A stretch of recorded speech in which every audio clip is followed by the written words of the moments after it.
In this video, we're going to basically connect to our scalable release and show you the mechanics behind the Web UI as it relates to changing and licensing. As I indicated in the previous video, we made some changes to our licensing structure.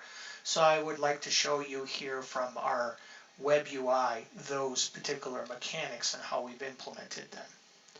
So we'll go ahead and log into our SuperCloud Composer scalability release. So just give me a minute to log in here. And what you see here is, again, as I mentioned in the previous particular video, really no changes in the Web UI. Slightly different changes in pod view that I'll show you here, where we provided a platform that's going to be able to render and be able to support many hosts. So we had to refactor our pod view a little bit. The first thing where I want to draw your attention to is where we see the basic. So right now, basic indicates we are deployed the SCC appliance and we're enforcing licenses from a DCMS perspective. So all of your server management functionality will exist here under the basic feature set. Also, if you scroll down here, you'll notice here that we have menu options that are basically grayed out. Those menu options are grayed out because of the fact is we've only deployed it as a DCMS license. If you were to deploy and consume additional enterprise license, which is the advanced license, then of course you would see these many options as being available.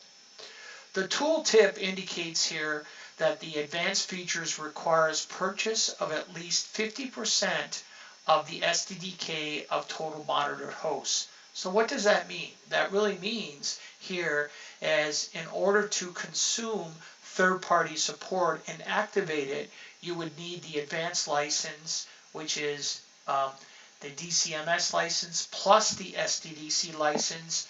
And we have a rule engine, as I indicated in the earlier video, that there needs to be at least 50% of Supermicro servers occupying the rack before we will turn on what we call license activation for third-party support.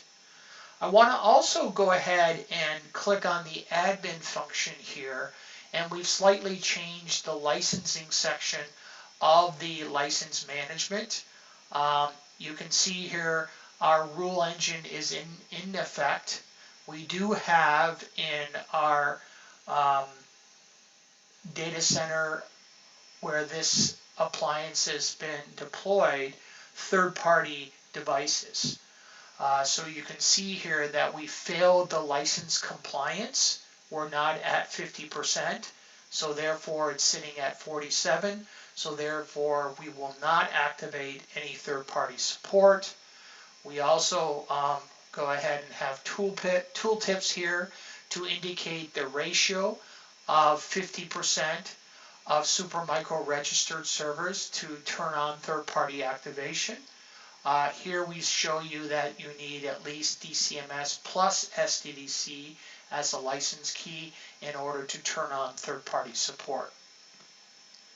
And then other interesting things here, we show here that the feature set is basic.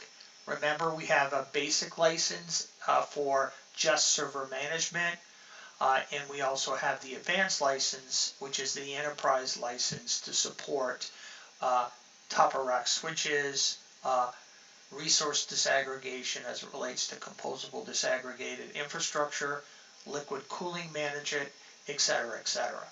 And then the trial license here is showing you as inactive or inactivated because right now we have licenses that we have tested with. So that in a nutshell shows you a little bit of how the changes have occurred associated with our scalability release. We'll see you next time with installation steps on how to deploy SCC appliance. See you again. Thanks for joining.